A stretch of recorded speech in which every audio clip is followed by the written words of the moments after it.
What's up, everyone? It is Jason, and welcome back to the channel. In this off-the-cuff video, I want to talk to you about the difference in leads that are contacting you with regards to hiring you and your business for your entertainment services. So this video might not connect to everyone that supports the channel, but my intention is that it helps those that are decision makers at companies or are doing the sales at companies, or just to help you understand the different types of universes of people that could be contacting you.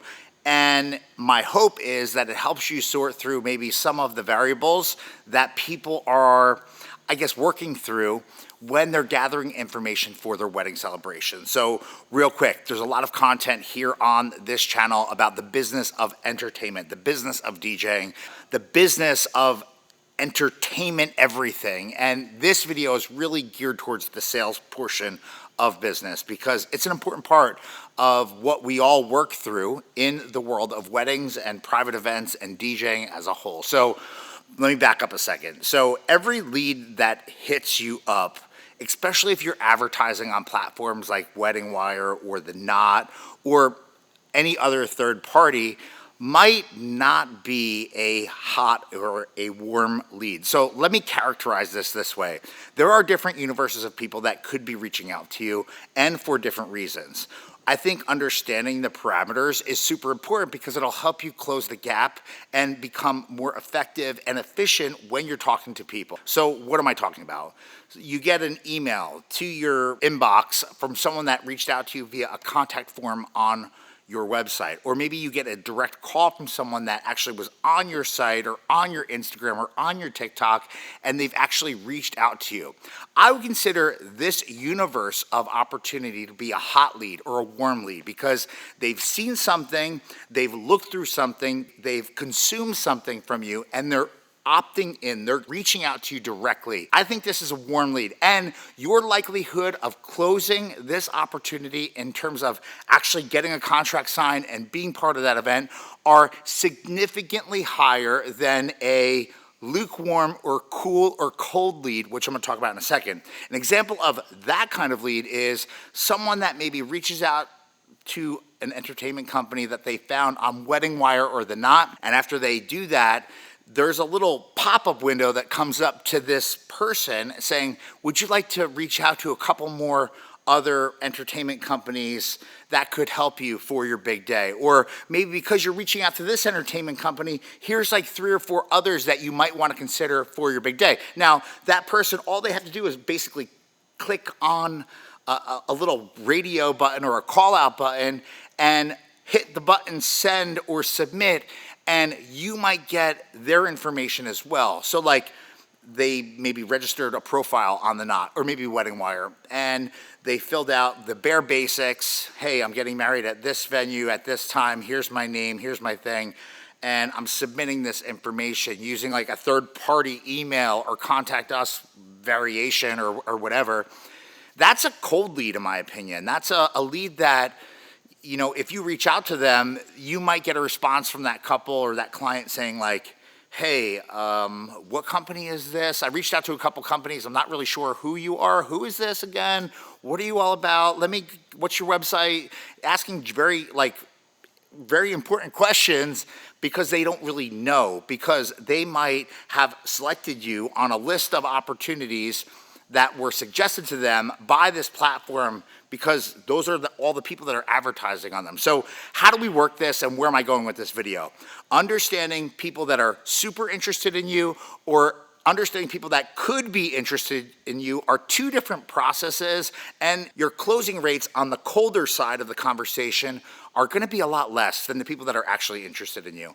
If someone's been to your event, been to an event that you've hosted, if someone's been to something that you've been part of, and they left saying, wow, I need that information, I need that DJ, I'm going to reach out to that DJ, or maybe they saw a video of you doing your thing on YouTube or Instagram or TikTok, and they're like, wow, that's exactly the vibe I want for my wedding.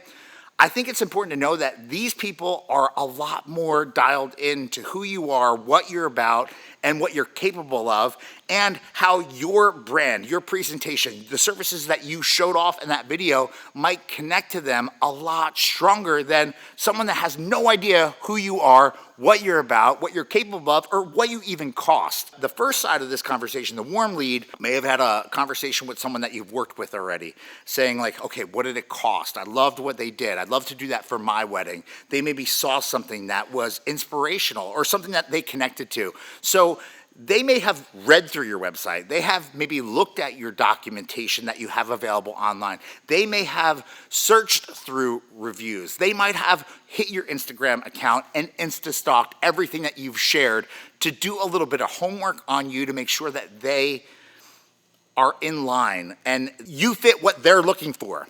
The other side of the equation isn't gonna have that opportunity because they're being pushed to you by way of maybe convenience, maybe access, maybe a third party, like I'm gonna use Wedding Wire and the Knot as like the strong one here because we deal with this all of the time.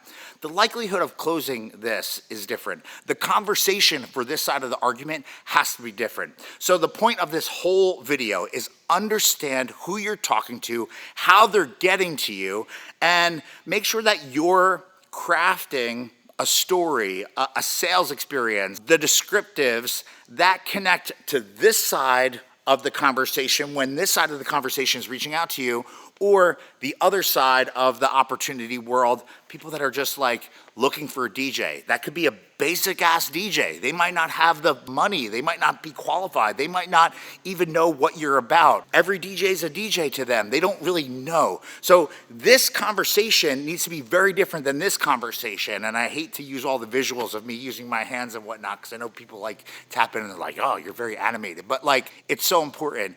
If you want to improve your sales, you need to understand the different worlds of opportunity that are coming into your circle, that are coming into your space, and that you are having conversations with, because the conversation for this world is going to need to be very different than this world. And at some point, there is going to be crossover, but this world might need a little bit more massaging, if you will. You might need to give them a little bit more of the background of who you are, what you're about, what you believe in, what makes you different, as this world most likely is already dialed into that. They've already experienced it. They already know what you're about. So you're not gonna have to spend a lot of time, wasted time on this world that you're gonna have to spend in this. The point is, if you understand how to talk to the different worlds of opportunity that are connecting to you, the higher your probability will be of closing the sales conversation with this world or that world. Again, you have to understand who people are, how they're getting to you, what they're in search of, and how you can best convey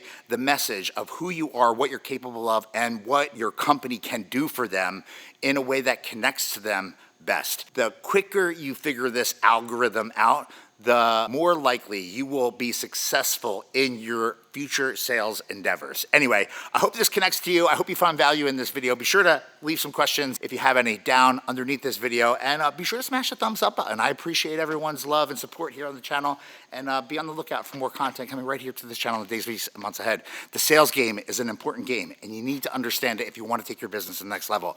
That's all I'm going to say. Jani, out.